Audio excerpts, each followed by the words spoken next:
ओम शांति। आज की जो अव्यक्त वाणी है उसकी डेट है 2 फरवरी 69, 2 फरवरी 69। अव्यक्त मिलन के अनुभव की विधि।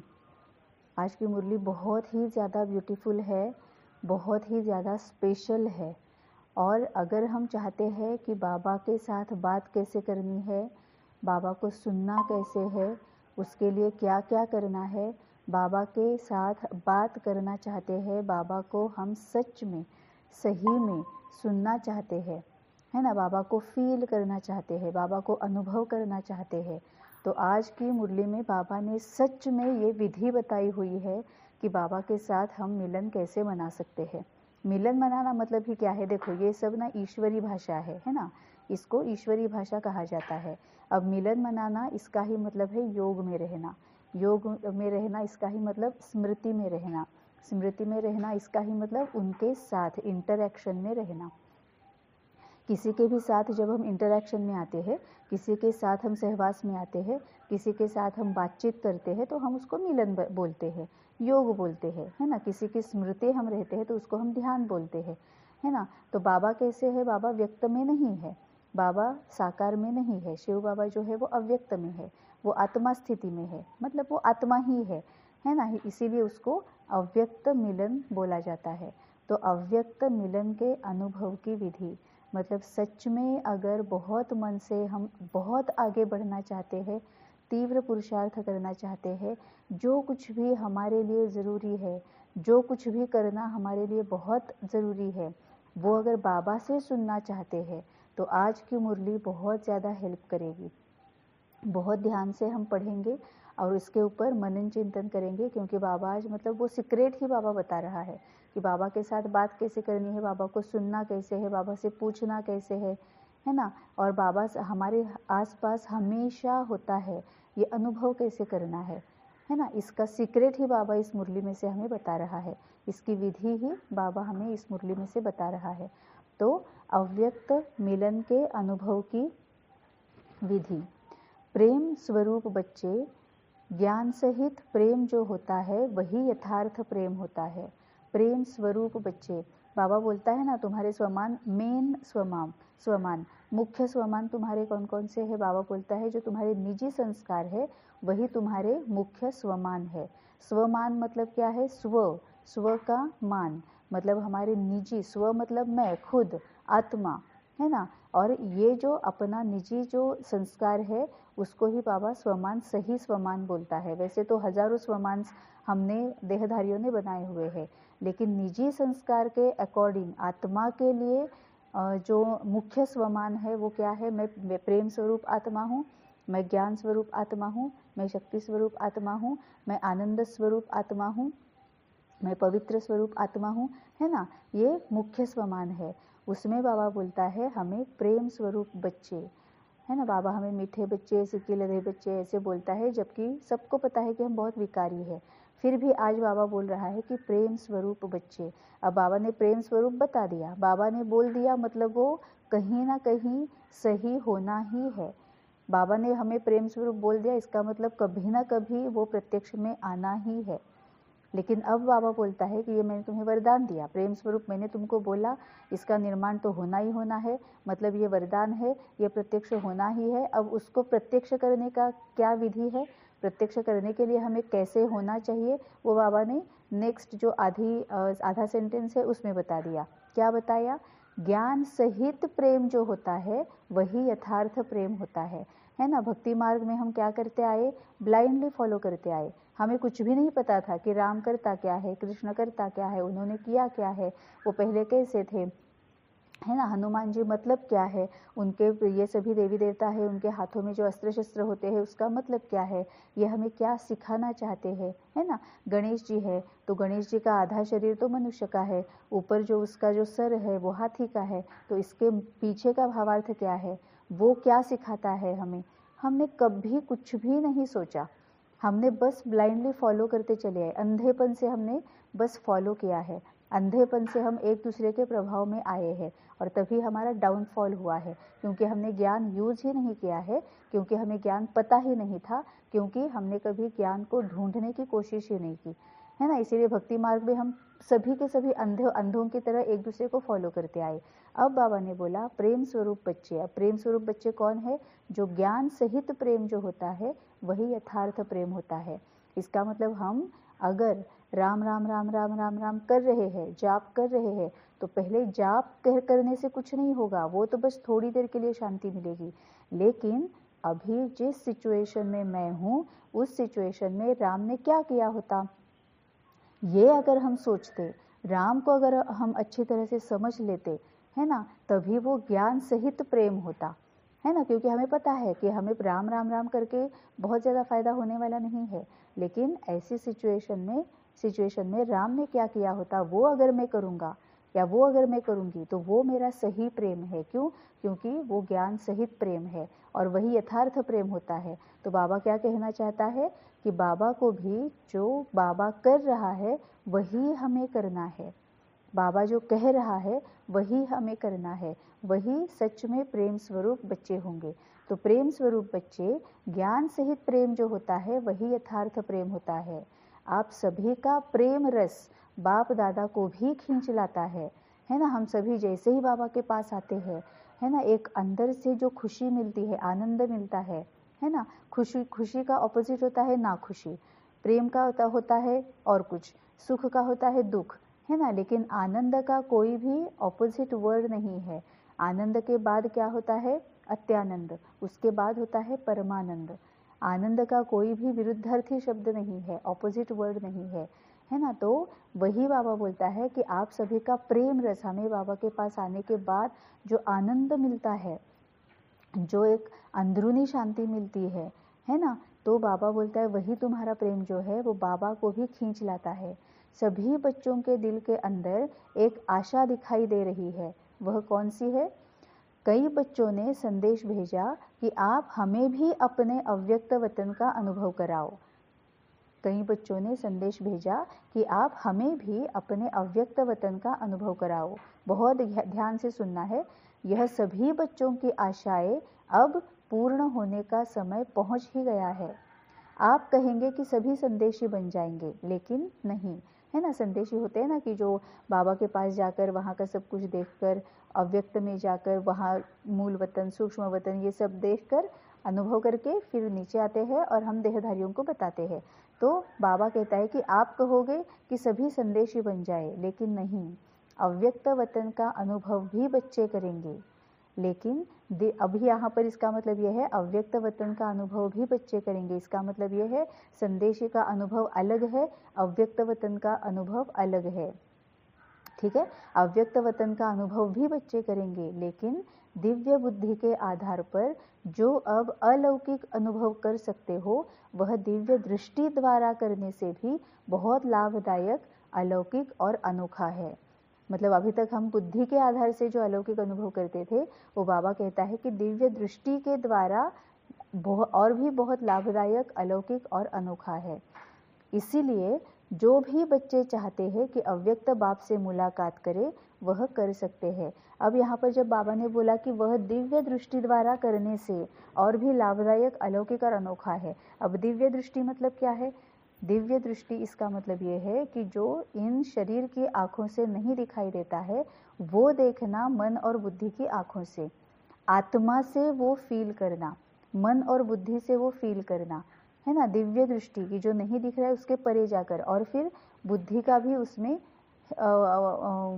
हेल्प लेना। इसीलिए जो भी बच्चे चाहते हैं कि अव्यक्त बाप से मुलाकात करें, वह कर सकते हैं। कैसे कर सकते हैं? इसका तरीका सिर्फ यही है कि अमृत वेले याद में बैठो और यही संकल्प रखो कि अब हम अव्यक्त बाप दादा से मुलाकात करेंगे। कई सारे भाई बहन ऐसे होते हैं जो ऐसा समझते हैं कि अमृत वेले याद में बैठ जाओ, सिर्फ बैठने से कुछ नहीं होता। बाबा भी कई मुरली में बोलता है कि सिर्फ तुम आकर मेरे पास बैठोगे ना, तो उतना तुम्हें प्राप्ति नहीं होगी जितना कि तुम मुलाकात करोगे तो प्राप्ति होगी, है ना। तुम्हारे सवाल पूछो, तुम्हारे जो भी डाउट्स है वो पूछो, है ना, मेरे साथ तुम चर्चा करो, तो सिर्फ अमृत वेले में बैठकर कुछ नहीं होगा। बाबा ने यहाँ पर वही बोला है। कैसे कर सकते हैं? इसका तरीका सिर्फ यही है कि अमृत वेले याद में बैठो और यही संकल्प रखो कि अब हम अव्यक्त बाप दादा से मुलाकात करें।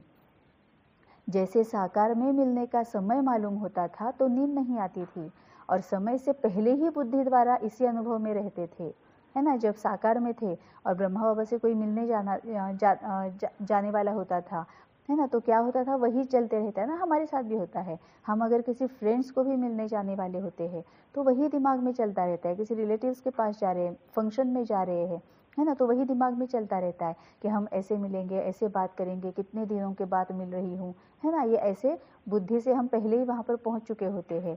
वैसे अब भी अव्यक्त मिलन का अनुभव प्राप्त करना चाहते हो तो उसका बहुत सहज तरीका यह है। अव्यक्त स्थिति में स्थित होकर रूह रूहान करो। बाबा ने सिर्फ बैठने के लिए कभी नहीं बोला है।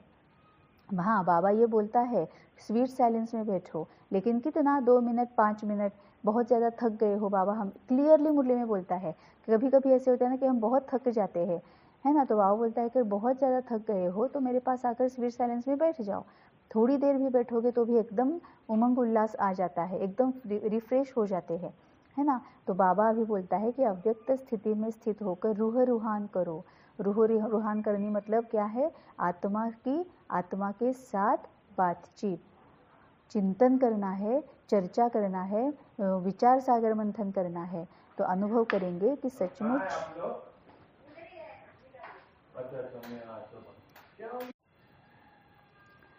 तो बाबा बोलता है कि अब भी अव्यक्त मिलन का अनुभव प्राप्त करना चाहते हो तो उसका बहुत सहज तरीका यह है, अव्यक्त स्थिति में स्थित होकर रूह रिहान करो। रूह रिहान करनी है मतलब रूह की रूह के साथ बात, रूह की रूह के साथ चर्चा, मनन चिंतन, विचार सागर मंथन। रूह मतलब आत्मा, तो आत्मा की आत्मा के साथ जो मनन चिंतन होता है, मनन चिंतन विचार सागर मंथन होता है, उसको रूह रूहान बोला जाता है। तो अनुभव करेंगे कि सचमुच बाप के साथ बातचीत कर रहे हैं। और इसी रूह रूहान में जैसे संदेशियों को कई दृश्य दिखाते हैं, वैसे ही बहुत गुह्य गोपनीय रहस्य बुद्धि योग से अनुभव करेंगे, है ना। तो बाबा ने यहाँ पर क्लियरली बता दिया कि अमृत वेले उठो। अब अमृत वेले क्यों उठना है?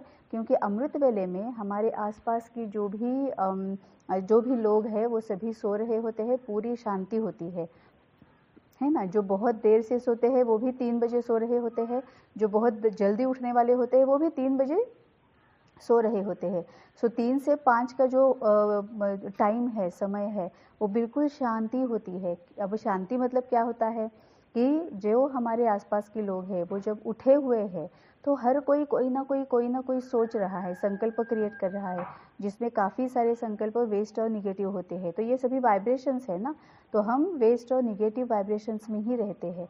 तो फिर क्या होता है, हमारे ऊपर बाकियों के जो संकल्प है वो हमारे संकल्प ट्रिगर होने के चांसेस होते हैं, है ना। इसीलिए बाबा के साथ हम पूरी तरह से अच्छी तरह से फोकस करना या फिर बाबा के साथ योग करना थोड़ा सा डिफ़िकल्ट होता है, लेकिन 3 से 5 में पूरी तरह से शांति भी होती है।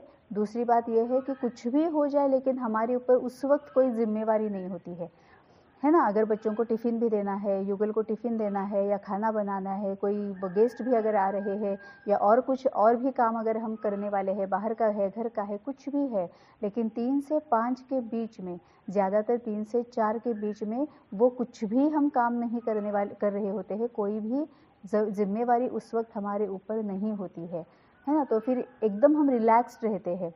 सिर्फ करना क्या होता है कि हमारी नींद पर हमारा कंट्रोल होना चाहिए कि नहीं। जैसे ऊपर बाबा ने बोला ना कि फिजिकली साकार में अगर किसी को मिलना है तो वही मन में चलता रहता है, एक खींच रहती है कि अरे नहीं आज इससे मिलना है, आज इससे मिलना है। तो अकॉर्डिंगली हम हमारा पूरा दिन प्लान करते हैं, है ना, कि अब इस वक्त क्या करें, उस वक्त क्या करें। क्यों? क्योंकि जब मैं उसको मिल रही हूँ तब बीच में मुझे कोई और काम नहीं चाहिए, और कोई जिम्मेवारी नहीं चाहिए, और कोई झंझट नहीं चाहिए। ये अंदर का जो खिंचाव है वही बाबा के साथ मिलने के टाइम पे होना चाहिए।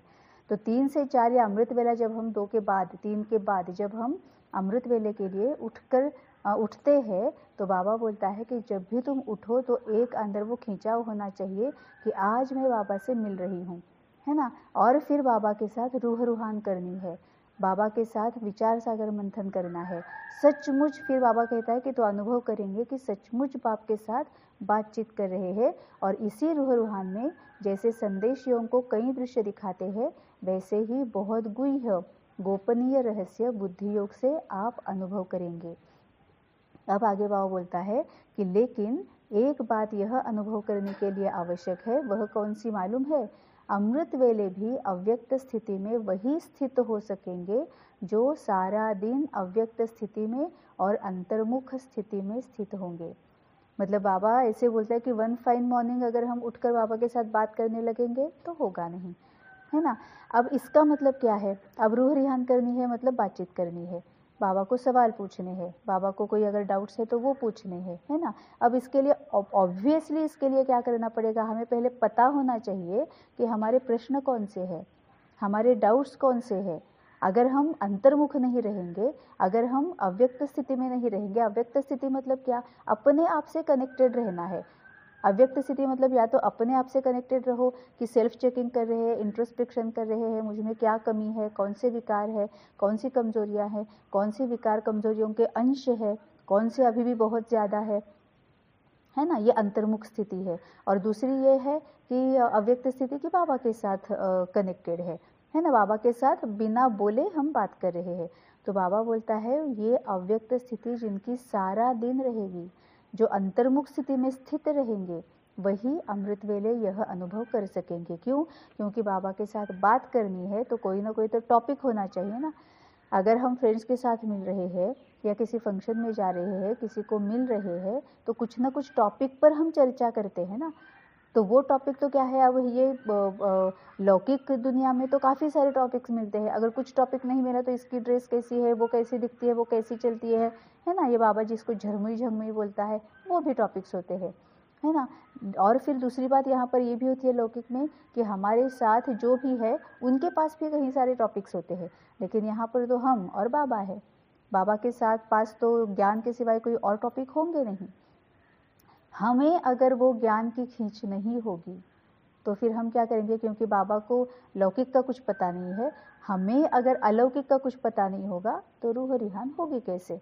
इसीलिए हमें अलौकिक का पता होना बहुत ज़रूरी है। बाबा के पास जो है वो अगर हमें लेना है तो बाबा के पास जो है वही उसको पूछना पड़ेगा, है ना। अगर कोई ऐसी आत्मा है जो बहुत ज़्यादा इम्पेशेंट है, उसमें पेशेंस ही नहीं है ना, एक जो सहनशीलता जो होती है वही उसमें नहीं है ना, एक क्या बोलते हैं उसको, थोड़ा धीरजता नहीं है, धैर्यता नहीं है ना, तो वो तो क्या करेगा? फास्ट फास्ट फास्ट फास्ट आगे चलता जाएगा ना। तो हम अगर उसको आराम से थोड़ा सा अगर बात करनी है तो उसके साथ हम ठीक से कर नहीं पाएंगे, क्योंकि उसके पास वो है ही नहीं, धीरजता धैर्यता उसके पास है ही नहीं। वैसे बाबा के साथ बात करनी है तो बाबा के पास तो सिर्फ ज्ञान ही है। अगर बाबा से ज्ञान लेना है, शक्तियाँ लेनी है, तो हमें बाबा के साथ वैसे कनेक्ट होना चाहिए, वैसे सवाल पूछने चाहिए, तभी एक दूसरे के साथ हम कनेक्ट हो पाएंगे। क्योंकि बाबा को पता नहीं ना कि मेरे रिलेटिव्स में कौन क्या कर रहा है, मेरे नेबर में कौन क्या कर रहा है, अभी यहाँ लोके में पॉलिटिक्स का क्या चल रहा है, बाबा को कहाँ पता है ना। तो अगर हमें बाबा के साथ अव्यक्त मुलाकात का अनुभव लेना है तो बाबा के पास जो टॉपिक्स है उसके ऊपर ही हमें बाबा के साथ बात करनी पड़ेगी। तो बाबा के साथ पास तो है ज्ञान और शक्ति, तो पहले हमें इंट्रोस्पेक्शन मतलब दिन भर में हमें पहले अपने आप को देखना पड़ेगा, सेल्फ एनालिसिस करना पड़ेगा, इंट्रोस्पेक्शन करना पड़ेगा कि मुझ में क्या कमी है, कहाँ पर मुझे चेंज होना है, बाबा को क्या पूछना है। कुछ भी पूछ सकते हैं, है ना, लेकिन पहले हमें इसके बारे में खुद को पता होना चाहिए। तभी बाबा बोलता है कि सारा दिन अव्यक्त स्थिति में और अंतर्मुख स्थिति में स्थित होंगे, वही अमृत वेले यह अनुभव कर सकेंगे। इसीलिए अगर स्नेह है और मिलने की आशा है तो यह तरीका बहुत सहज है। मतलब बाबा ने बता दिया, अगर किसी की रूह रिहान नहीं हो पा रही है या फिर अव्यक्त मिलन नहीं बना पा रहे, इसका मतलब है कहीं ना कहीं पर स्नेह भी कम है और या फिर मिलने की आशा नहीं है ना। करने वाले कर सकते हैं और मुलाकात का मुलाकात का अनोखा अनुभव प्राप्त कर सकते हैं। इसका मतलब ही यह है कि बाबा ने, जैसे हमेशा वो बोलता है कि दैवी गुण, दैवी संस्कार, दैवी शक्तियों को ही यूज़ करना है, निजी संस्कारों को ही यूज़ करना है। जब हम निजी संस्कार यूज़ करते जाते हैं तो हम अंदर से बहुत शांत होते जाते हैं। जब हम अंदर से शांत होते जाते हैं तो ऑटोमेटिकली ये सेल्फ चेकिंग करना, इंट्रोस्पेक्शन करना, अंतर्मुखी रहना, ये आसान हो जाता है ना। और फिर जब हम अंतर्मुखी रहते हैं और फिर हमें मतलब जो मनन चिंतन जो है बाबा के ज्ञान का वो करते हैं, फिर मुरली अगर हम सिर्फ एक बार शुरू की तो जब तक ख़त्म नहीं हो जाती है तब तक सिर्फ पढ़ेंगे, मतलब रीड करेंगे सिर्फ, है ना। अगर सिर्फ वो पढ़ लेंगे तो भी हमें उसमें से क्या हमें पता चला वो पता नहीं है, क्या नहीं पता चला वो भी समझ में नहीं आएगा।